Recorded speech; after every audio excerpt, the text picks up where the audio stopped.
Let the people visiting out there know that we're ready to start.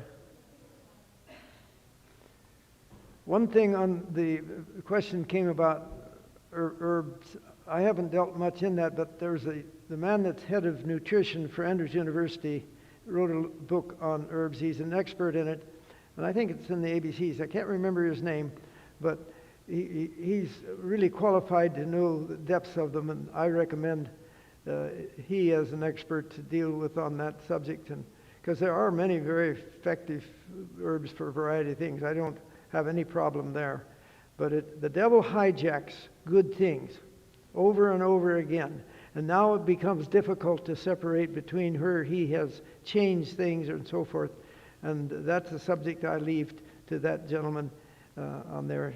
And the ABC's carry his book. Wish I could remember his name, but he was at Loma Linda for a period of time, and then he went to be heading up the nutrition department at Andrews University on that part, because that's an interest. A lot of people certainly have that interest. All right, are we ready to start? Everybody back? Having a breaking session is giving those that have had enough a chance to go home without walking out in the middle. That makes it helpful for them, because it gets a little tiring to listen to this. All right, let's go to the Babylonian mysteries in the divination. What about it? Well, let's go to the second chapter, 2 Kings, first chapter. King Ahaziah and Elijah. King fell through the lattice, was injured, was lying on a bed. He sent a messenger down to Ekron, city of the Philistines, to inquire of Beelzebub, their god. It was a divination, actually a god of flies, believe it or not. And it was known for its divination. And their king, the messenger, was to have put forth the question to this god, will this king get well? And en route, as he was leaving Samaria, en route south to the Philistine area, he encountered Elijah. God had told Elijah that this messenger was coming to go to him and put this question to him. Is there no God in Israel that you go down to Beelzebub, the king, the god of the Ekrons? Go back to the king and give him this question. Is there no God in Israel? And so, you know the story where the messenger went back. The king, Ahab's son, Ahaziah, sent 50 soldiers to arrest Elijah. They were consumed by fire. A second group consumed by fire. A third group, pretty stubborn king. A third group got there, and the captain says, hey, have mercy on us. Don't burn us. And God told Elijah, go to the king, and tell him this. Is there no God in Israel that you inquire of the God of Ekron? For this you shall die. How often do we inquire of the God of Ekron? Prophets and kings. Yet now the king of Israel, turning from God to ask help of the worst enemy of his people, proclaimed to the heathen that he had more confidence in their idols than in the God of heaven. In the same manner do men and women dishonor him when they turn from the source of strength and wisdom to ask help or counsel from the powers of darkness. If God's wrath was kindled by Ahaziah's act, how does he regard those who, having still greater light, choose to follow a similar course? That's a rather provocative statement, isn't it? To think about it, that if we decide to, through some sort of divination, get some information that, rather than through prayer and other ways, that we have really turned to honoring the God of Ekron. Divination is a form of occultism wherein the person uses objects such as tea leaves, crystal ball, tarot cards, a Ouija board, or any superstitiously interpreted object as the means of attempting to gain or elicit knowledge or information that is beyond ordinary human intelligence. And they used to do diagnosis by astrology. That was according to where the stars were, that would determine your problem. In Greek mythology, further ties between serpent power and a magic rod were made when Apollo handed over a wand to Mercury, or to Hermes, as he was called in Greek. And Mercury or Hermes actually is Cush. The book Two Babylons identifies this name as representing Cush, the son of Ham. So there came our caduceus, the serpent power as the healing power. Now, when I bought the medical office I was last in my town, it had a great, huge aluminum caduceus out there. Well, somebody doing bad tricks broke it down one day, and in the meantime, now I'd learned about this, I never put it back up. I just left it be on there. But it was an interesting thing, and I had visited a great medical center of the past in Pergamus, Turkey, the old city of Pergamus. It was a great medical center, and all dedicated to the snakes. And they had symbols of the caduceus and of snakes, and they used to turn snakes loose running through, the healing power from the serpent. The devil worked his way into everything. We're going to look a little bit at the divination and iridology and radionics. A pendulum is any object that can be hung, it can be swing or circle, and even there are machines that an expert in this field calls it an electronic pendulum. Some of these machines that not most medical offices won't have them, but you can get them from other healers on there that are supposed to tell you a lot of things. But simply taking a nail and putting a string to it, you can have a pendulum. Well, what's wrong with a pendulum? Let's go and take a look at this man, Captain Vo Sum. He's a Vietnamese captain of the Navy. He was in Saigon. His father had been a dowser, had been a diviner, and he had learned this as a youth, and now as a military officer, there came need of learning some information that wasn't readily available. The Vietnamese vessel had had a conflict with a Chinese vessel in some islands some distance from Vietnam and China that they were contesting over because potential oil around there. And the Vietnamese vessel lost the battle and they were sunk. So we have a bunch of sailors that had got a radio message off first that they were sinking, and so they got on life rafts, 2 life rafts. And so this message, now where are they? There's some time going on, and Vo Sum, captain, gets his pendulum out, and on a map there in Saigon, he's able to tell them where this raft is. And he follows it over time. We'll see here, he plots it on this pattern as it, with the currents, moves along. And eventually a vessel in the area found them, take them aboard, and brought them back. But there's still another raft left. They weren't together at this point. He finds that one too, and eventually they find the raft, but the 2 men that were on it are gone. Pretty impressive. He could find, you bring in a handkerchief or some hair or some picture of a person that had been in the military and had disappeared. He could take that and find where the prison camp is, where they were held, and so forth. He could do magic. He wanted to teach the Americans that, but the American naval turned them down, and he couldn't understand why. Back in World War II, when Patton went through Casablanca, went into the African desert, they got out there a couple 100 miles, and they were having to haul water all the distance, and they needed water, and they would drill in the desert and couldn't find water. Ralph Harris, who was a captain at that time, says, "Take me to Patton, and I'll talk to him, and I can find the water." So eventually, through difficult channels, was able to get to the general. And he says, "General, you get me a willow switch, and I'll find you water." And Patton is a believer in the occult. He felt he was a reincarnated general from the past. He phones up the Air Force, says, "I want you to fly me in a whole willow tree."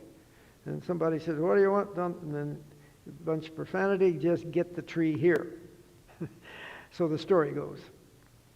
Now, Ralph Harris, when he got his willow switch, went out into the desert, and he found a river at 300 feet, at 400 feet wide, and produced 2,000 gallons per minute. 17 times again across North African desert, he found water. So, on there, pretty impressive. You'll find this written in the book, The Gifted Hand, or the Divining Hand, and it tells the positive stories. Now we look at Gordon McLean. He lived in Portland, Maine. He goes out where the lighthouse is at the entrance to the harbor, and somebody will stand and says, now show me where the next ship on the horizon will show up. Then he gets his witching stick out, and he gets it pointed there. And they say, now tell me how many minutes before it shows up on the horizon. And the stick, he tells the stick to do so for so many minutes. And he exactly at those minutes that it predicted, it will show up on the horizon. And then he can figure out again in a similar manner how many minutes it'll be before it comes through the harbor entrance. He's done this over and over. Pretty profound. There's the harbor. I've stood at that place and at the lighthouse. Very interesting. Here's a man that every year keeps winning the contest for mechanics. They give a bunch of mechanics and a bunch of cars with certain abnormalities in their engines, and there's a prize for the man that can solve the problem the fastest. And this man wins year after year with his pendulum. Now we turn to Ben Hester, a gentleman that lived down at La Sierra. And he wrote this little book, Dowsing, an expose of hidden occult forces. He and two of his friends had a big argument one day. Ben Hester believed unequivocally soundly that there was not magic in the rod, but there was science, that it was accurate. The two others were opposed him, so they had this argument, and they decided to go on a study. For 8 years, they did a foray. They traveled the country. They visited well drillers. They read the different books, and they read both sides. They said the books that were believing in the dowsing were always positive, nothing ever negative, and on the other side, the ones that didn't, they saw everything as negative rather than good. He says they didn't balance out. And as they went along and learned many things, let's take one first when it comes to dowsing for water. Here are the different methods that he found are practiced around the world. Some of the methods, at least it's quite a group. There may be that you have a stick, a forked stick, and that it, when it comes across the water, will dip. It may go upwards. The wand bends up. It's according to what you decide beforehand as the dowser. Or you can put a roll in your hand and walk around, and it'll roll in your hand when you come across the water. Or it may jump out of your hand and hit the spot where you're to drill. It twists. If you want, it may fly back, hit you in the face. Wand flies through the air and drops on the spot.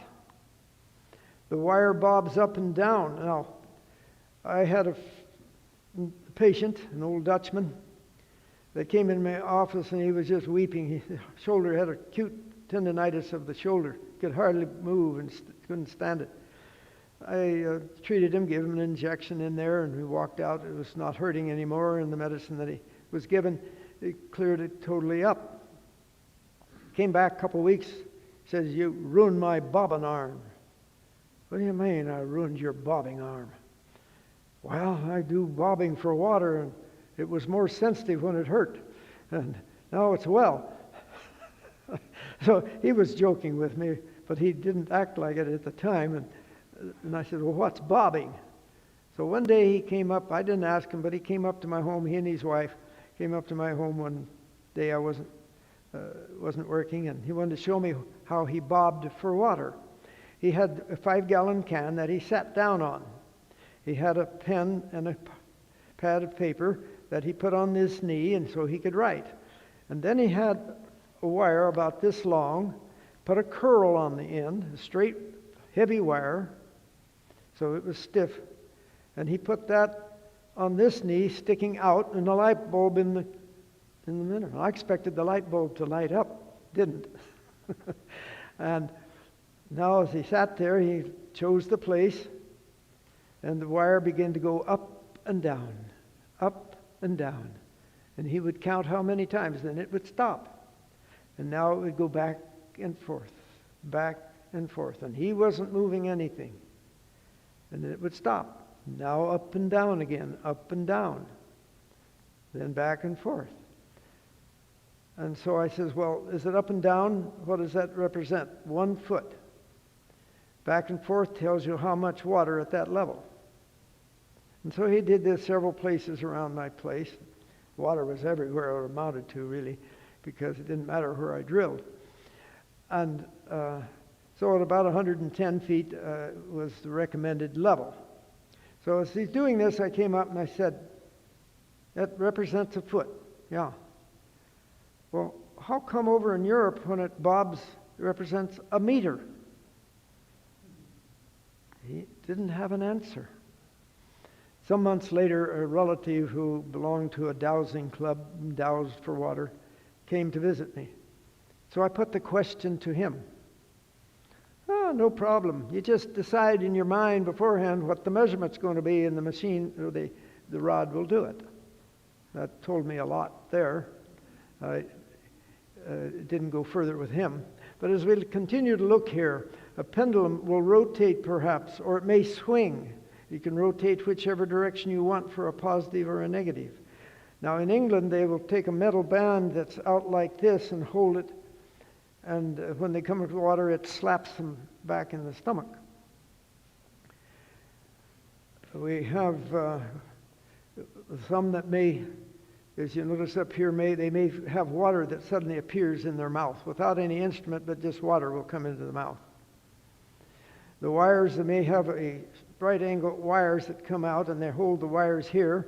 They may cross, or they may swing this way or that. You decide in your mind beforehand what your measurement will be.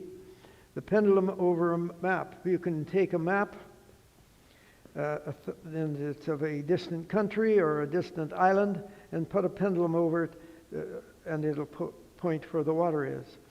I was approached by 3 men of a large Adventist church near my area one time at a party. They were rather nasty to me, and it was over this witching. They evidently had read my book. And this one man, he was head deacon of this large Adventist church. He says, I have some land I wanted to get some water on. So we took the legal plot of the land. We sent it to a dowser over to another city in Oregon, paid him to use a pendulum over this map to show me where to drill. He says, we prayed over the paper first before we sent it, so we know it's of God. And the map came back, and the X on the spot, they drilled and they got water, and he was absolutely positive, and they were trying to convince me this was unequivocal proof, which of course was not proof. Bermuda drilled many wells, couldn't find water in those islands.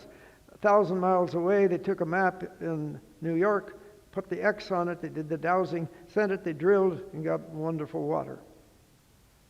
Oh, some really positive stories on there. Well, let's kind of maybe look some of the other side of this picture. Various other techniques.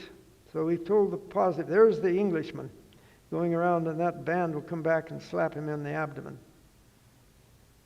Dowsing. It has intelligence. But where does that intelligence come from? That's the question, isn't it? All right. Now, there is a machine that's pretty good, a true physical machine. It's called Dr. Armin Bickel's scintillation counter. We're going to contrast what it can do and what a dowser can do. So on the left-hand side, you have there the machine can locate geological fractures, so can the dowsers. It can locate water veins, so can dowsers. It identifies gamma radiation from fractures in water, so do the dowsers. It pinpoints depth for oil, water, and minerals, and so do the dowsers by asking the wand. It indicates quantity of oil and water, and so do the dowsers by asking. It differentiates between oil, water, and minerals, and so do the dowsers. It cannot give quality of the water, but the dowsers can by simply asking the wand. It cannot locate from a distance, which the dowsers can by using a map. Begins to point out maybe we got some problems here. Deuteronomy, when thou art come into the land which the Lord thy God giveth thee, thou shalt not learn to do after the abomination of those nations. There shall not be found among you anyone who makes his son or his daughter pass through the fire, or that uses divination, or any observer of times, or an enchanter, or a witch, or a charmer, or a consulter with familiar spirits, or a wizard, or a necromancer. For these nations which thou shalt possess hearkened unto observers of times and unto diviners. But as for thee, the Lord thy God hath not suffered thee so to do. So we have this direction here that that's not to be a part of our practice. They sacrificed their sons and daughters in the fire. They practiced divination, sorcery, and sold themselves to do evil in the eyes of the Lord, provoking him to anger. And over in Hosea, my people ask counsel of their stocks, and their staff declareth unto them. Now the New International Version says it this way: they consult a wooden idol and are answered by a stick of wood. Now, there are certain medical disciplines that in their own literature say pendulums can be used or may be used in the people following these disciplines. Psychic healing, reflexology, herbal medicine, naturopath, dowsing, iridology, color therapy, chiropractic, homeopathy, astrologic medicine, and therapeutic touch. That they may well, doesn't mean that everyone doing those uses the pendulum, but they may well use it and have. So we're going to look at iridology. That's where you look at the iris of an eye and are supposed to be able to tell past disease, future disease, and present problems if there are such. This was made popular in this country in recent years by a Dr. Bernard Jensen in Los Angeles. He's now deceased, but he made it popular, and he was a chiropractic there, a physician, and this has been spread wide and far. It's been many people in the church believe in it. They look at the iris of the eye and say, well, this can tell us about disease elsewhere that forthcoming may not even be there yet, but will come forth. How do they do this? Well, there's a chart that they've been made that's supposed to represent these different parts of the iris, and if they believe there are certain changes in those areas, then it denotes certain things. The problem is, one man traveling the world picked up 20 of those charts. None of them equalized to the other one. So it's what was the mind of whoever made him is what happened where, according to the iris on that part. So I'm going to leave iridology. Basically, it's been put to the test over and over again. Absolutely no value as far as predicting. But it is accepted, and many people believe it. It was in one of the churches in your conference, and after giving the seminar, a young lady that was doing this was really irate with me, because that was her specialty. And the people told me in the church, that's good that you said this, because every time we want to talk to her, she's peering into our eyes trying to read our history. We don't like it on that part. Now I want to come to another one that has penetrated the church big time, and that's called kinesiology, applied kinesiology. The word kinesiology is a true study of the movement of joints and so forth. People taking physical therapy study that in detail. That's a good science, nothing wrong. But when they use the word applied kinesiology, we have a whole different ballgame. And that, so we're going to look at that. It's actually being called muscle testing more now. And it depends upon this universal spirit running through us when you get to understand its background. Where did it come from? We'll look at that first. came from George Goodhart, a doctor of chiropractic. He was a psychic, and he blended the theory of innate intelligence, which is known in the chiropractic world, with the Eastern mysticism, and to form this concept of applied kinesiology, the muscle testing. And he received it by psychic means, 1964. So tells us by John Ankerbird and Weldon in their book, Can You Trust Your Doctor? This is where I obtained this information. Now, we have here applied kinesiology. This is, it assumes that physical illness and disease result from a blockage or a deficiency of psychic energy within the body. Thus, muscle testing claims to work by manipulating the mystical life energy called chi, prana, life force, and so on, which is supposedly circulating within the body. The purpose of manipulating these alleged energies is to cure illness and maintain health. How this is done, maybe you want to check a particular vitamin. Is this what I need? You hold it in one hand, or you put the pill in your mouth. You hold an arm out, and if the arm is powerful, strong, and resist, you're okay. But it gives weakness, then that's what you need, or it can be the opposite according to how they do that. It's simply testing the strength of a muscle and putting in the mouth or something, whether it be allergy, any type of thing you want to do, you supposedly check, and this is moved through the church. I've run into it a variety of places. It's all, again, built upon that belief of the universal energy, the chi, running through the body. The premise is that muscles have correspondence with internal organs, and if a specific muscle group is weak, then an internal organ will be weak. It is taught that exercising the muscle group will bring health to that organ. Quite apart from what I learned in medical school, which doesn't mean everything's perfect. In fact, when I took medical training, they told us half we're teaching is wrong. We don't know which half. And there were times I thought both halves, but with research in the 60 years since then, a vast amount of new learning and some old concepts totally out the window, being open always for new learning through research. All right, the premise that muscles have this correspondence. And it assumes that physical illness and disease result from blockage or a deficiency of psychic energy within the body. The muscle testing claims to work by manipulating this mystical life energy, the chi, the prana, the life force, which is said to be circulating within the body. The purpose of manipulating these alleged energies is to cure illness and maintain health. The first night and the second night, we showed a comment that Dr. John Kellogg had put in the General Conference Bulletin back in 1897. And he was talking about this universal energy. He called it presence. His name was presence. It was everywhere. Every atom of the universe was in constant contact and correspondence with every other atom. This is what concept almost brought the church down at that time.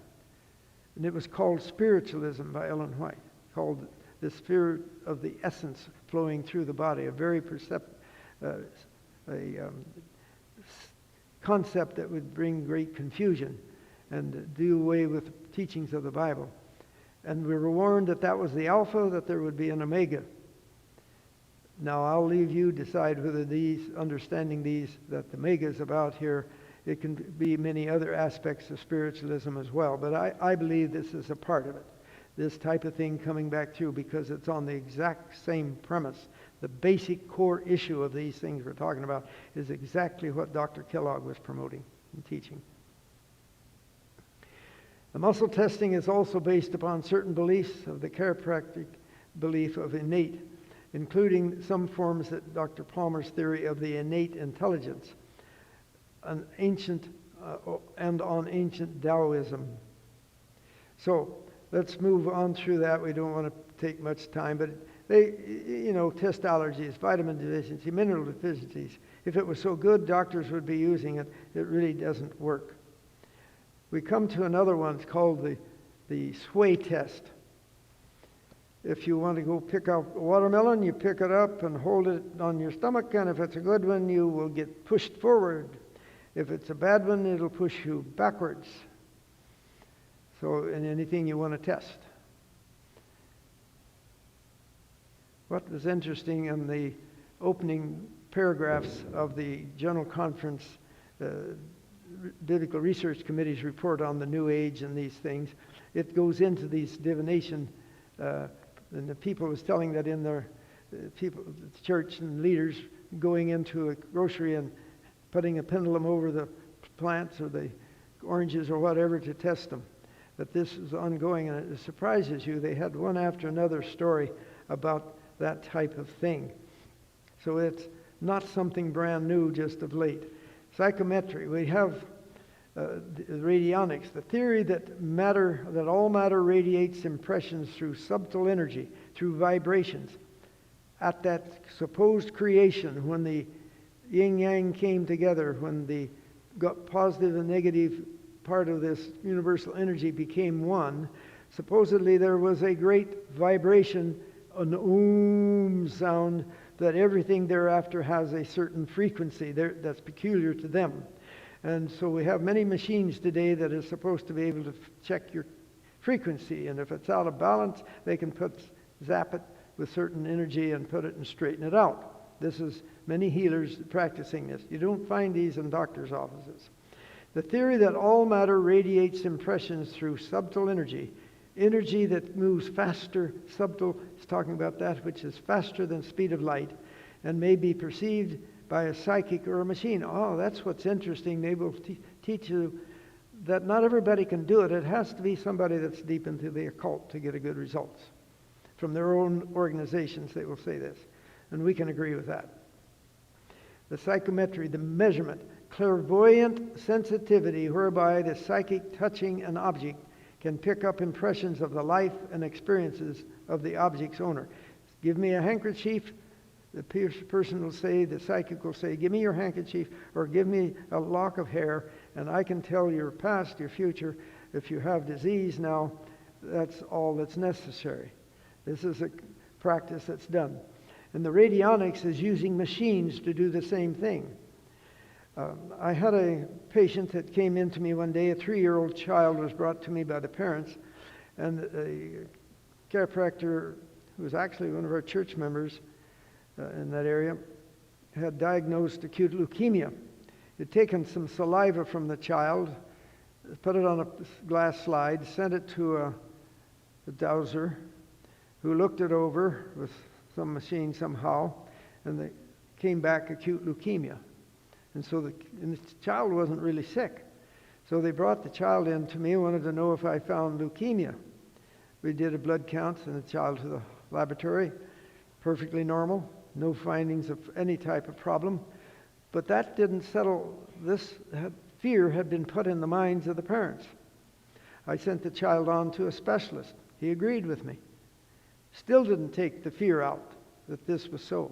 It was total bogus. No way on earth can you do that. Send off 100 miles, 300 miles, somebody look at it under a machine and say, well, this from saliva, this child has leukemia. If they send a blood slide, that's different. But this is the type of thing that goes on. And so eventually after, 3-4 months, the child's perfectly well, that kind of fear did disappear. But it took some time. And this is what we have in radionics, machines, psychometrics aided by a mechanical device. I have a paragraph in this book. In the Cancer Society, I just copied from the Cancer Society. That paragraph lists 50 different instruments that are all bogus, that can't do what they're saying they're doing. They're upon this basis. And there's a lot of machines besides that. And these are very popular. People believe them. Boy, it puts out a reading of all of the problems. Most of those machines are nothing but a voltmeter with a big fancy box and some dials, and it really impresses people. And you hang on to some electrodes and put your feet on some and so forth. But a simple old voltmeter, and it depends. The battery in there will put electricity through, and how hard you grip it tells how far the needle will go over, and so forth. There are some that put out a little radiation, like a microwave and so forth, that are used. That's the Rife machine. But all of these machines, they would be in every doctor's office if they did what they said they did. They just don't do it. And it is involved upon the concept of this universal energy. Black boxes, zapping machine. Oh, a zapping machine, just a little tiny thing. That disease, by the lady that invented this machine, she says disease is caused by parasites in the colon. And this machine will zap the parasites and then you will get well. And boy, she sold machines. It's always the dollars behind almost everything. Don't ever discount that. And but it fortunately didn't travel very far. We come on to the one that's most commonly that I run into here in my church is the Royal Rife machine. I had a brother that believed in it. My daughter was dying of cancer, and he wanted to bring the machine. I says, no, we won't have that machine. He says he wanted to detox her. All right, that his detox wasn't spiritualistic. He says, bring it on. And so his detox was you put your feet in a bath of water, pure water, put a little salt in it, put your feet and you sit there. They put an electrode in from a direct current, and you sit there for a half hour, and it detoxifies you. Whoa, 30 minutes and the water is brown, literally deep brown with foam on the top, some black flecks floating. Boy, and they tell these are toxic things out of your body. So I looked at it, and I knew the high school physics behind this, and he hadn't had that training. So we cleaned it up, purified it, put in clean water, a little salt, put in the electrode again, waited 30 minutes. Same thing. Brown as can be. No feet. Didn't need the feet. The feet had nothing to do with it. It was all the electrodes and the little salt that made electrolysis. It simply was an electrolysis activity. And it was iron. It was making rust, fast oxidation of the iron making rust. That's what made it brown. The black flecks would be ferric iron. The brown was ferrous iron that came about on this part. But this impressed people. When they see that themselves and told these things, boy, they really buy into it. And there's a bunch of that. I don't try to get into those things that are not spiritualistic. They take your money and so forth, but it's not what my purpose is to show these others. But sometimes it's hard to tell the difference. There are many machines, and I won't go into many individual ones because you can't cover them all. Just don't trust them. Now, the MRI that measures our body by magnets, that's solid science. The CAT scan is solid science, that's radiation. And there is ultrasound, that's good. There are some things the doctors in the hospitals will have if they work. They'll be there. These other things, they know they aren't any good. They don't have them. So don't waste your money with some healer down the street that gives great recommendations. The theory that an instrument may diagnose by detecting deranged frequency. That deranged frequency is not known in science. It's only known in the teachings of this occultic activity. It may administer treatment by sending back corrective frequency. The Rife machine is supposed to measure your frequency and send back and correct it. It's nothing but a little wave, wave like a microwave we've had that's very low cold. They convince you that it's great because they can show under a microscope you have some germs that you're looking at under a microscope. They put the ray through and the germs die. Well, you can, when you take a microwave or you put your water in it or anything with water and it's set for a level of water, that's what heats the bread, and what heats that, it's heating the water that's in the substance. You can set them at different levels of frequency and heat certain things. And that's what simply it is, and does not kill only bad bacteria and leave the good. It kills them all if it hits at that level, but it does not. There is not this frequency that is supposed to be in the body that it corrects. But it's very popular, and it's been widespread through the church, I found, through the years. At my own church, there were people that had it. The radionic research. Dr. D. Law War is a leading researcher in radionics. Claims to help in his research comes from spirits. His wife is a medium. This is the box, the black box that first started all of this. Radionics designed by the late Dr. De War of Oxford, England. This is known as the black box. Had all sorts of dials that you could make the twist and turn, and it would give you certain answers, but totally bogus. Psychometry, radionics, the degree of ability to accurately diagnose is related to the degree of psycho-spiritual development and sensitivity of the operator. This is put out by the actual organization that promotes these. That it comes from Psychic Healing by Walden and Levet. It tells about this. So it's saying, hey, it depends on who the person is that running it, what you'll learn. And so the Mystery of Healing by the Theosophical Research Center publications. This is their own organization. They say the pendulum, the divining rod, the radionic machines, diagnostics or therapeutics results depends upon the psychic capacitor of the operator and of the instrument. Pendulum, divining rod, or machine. Equal results can be obtained without the use of any instrument if the operator has knowledge of patient's condition. Claims made that methods are based on physical science and its known laws cannot be substantiated. So this is from the organization. They say to say that it operates by regular physics is a disservice to the Theosophical Society. This is spirit. That's basically what they're saying. Here's one machine all fancy with dials and so forth. You put some medicine in a container, it goes through there, and the electrodes are supposed to go through you and through the medicine, tell you which one's going to work. Don't buy into it. Here's a person sitting with it. Then put some silver or some crystals into these little wands, and they are supposed to zap illness, zap pain, so forth. Then you have the Ouija board. All of these other methods are simply equivalent to the Ouija board. We all know that a Ouija board will quickly bring on the spirits. They all depend upon the same power. And so we want to avoid them all. And here's a doorknob on the the dragon of a large papal crest at the Vatican Museum. Vatus means divining. Can means serpent. Vatican, the divining serpent. We come to Acts 19:19, and a number of those who practiced magic arts brought their books together, burned them in the sight of all, and they counted the value of them and found it came to 50,000 pieces of silver.